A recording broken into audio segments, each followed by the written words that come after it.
Paying rent versus paying a mortgage payment is going to be different. Normally, a mortgage payment is going to be more expensive than what you're paying for rent. And this extra money that you're going to spend for your mortgage, I want you to think of it as a forced savings account. What do I mean by that? Well, when I was 21, I purchased my first home and I bought a home. My payment was $1,150 per month. Now, before this, I wasn't actually spending anything for rent because I was living with my parents. So I went from paying zero to $1,150 per month.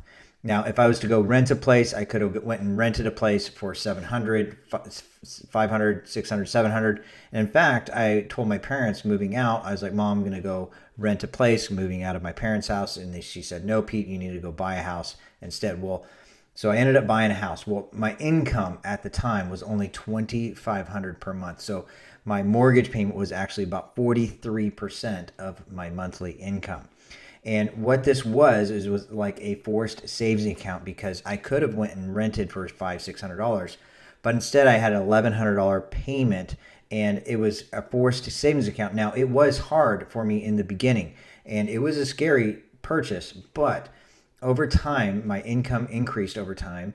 And see them on a mortgage, my mortgage payment actually dropped over time too because interest rates came down. See, when you pay rent every single year, that rent payment is going to continue to go up every single year. Your landlord's not going to call you and say, hey, congratulations, your rent this new year is going to be dropping. I'm lowering the rent payment for you. No, that doesn't happen on rent. Now, on a mortgage, it does because interest rates come down.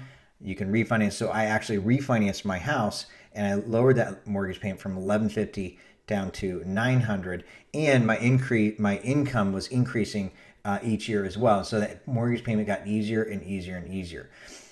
One thing you want to make sure though, when you're looking at the mortgage payment, is you want to make sure the payment has your taxes, insurance, and mortgage insurance in that payment. You see, if you go to Zillow.com or Realtor.com, it's not going to have all of these in your payment. And so I had a customer come to me just a couple weeks ago and they wanted to buy a house for about $300,000.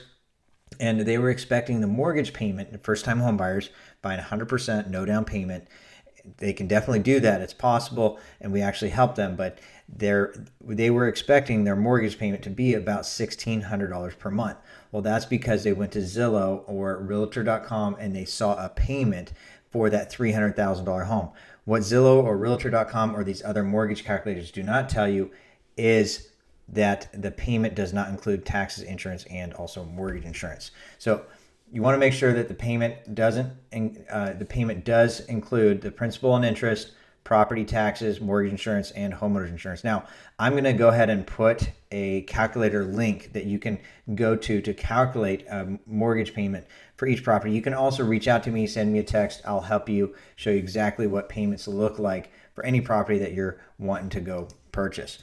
Now, let's say you're paying $1,400 for rent and you want to buy a home for $300,000. What does that look like? Well, a $300,000 home right now, that payment is about $2,300 per month. That $2,300 per month versus $1,400, it's about $700 per month difference, $700-800. Now, remember, I said that rent payment is going to continue to go up every single year, whereas your mortgage payment, number one, your income more than likely will continue to increase. And number two, this mortgage payment has the opportunity or the ability to come down because interest rates do go up and they come down, and we can refinance and lower that payment as rates come down. So what does this look like over a 5-year period if you were to buy for $300,000?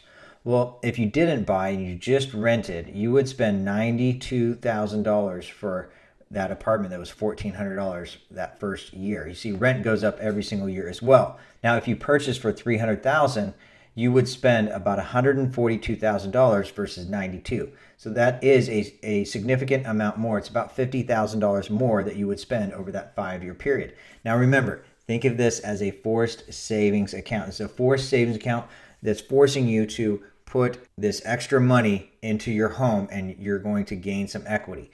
So out of the $142,000, you will have paid down your principal by $19,000, almost $20,000.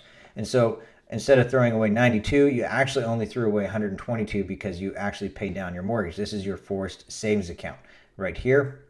Now that home that you bought for $300,000, This is based on a 4% appreciation per year, only a 4% appreciation per year. This home in 5 years will be worth $365,000 in 5 years. That's based on a 4% appreciation.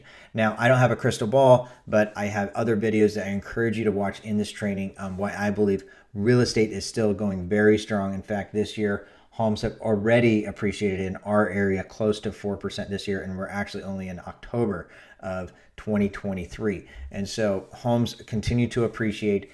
And in 5 years, this home would be worth $365,000. Now, the loan balance in 5 years is only going to be $274,000 some change. And so in just a short 5-year period, you'd have about $90,000 in total equity. This is the difference between renting and buying.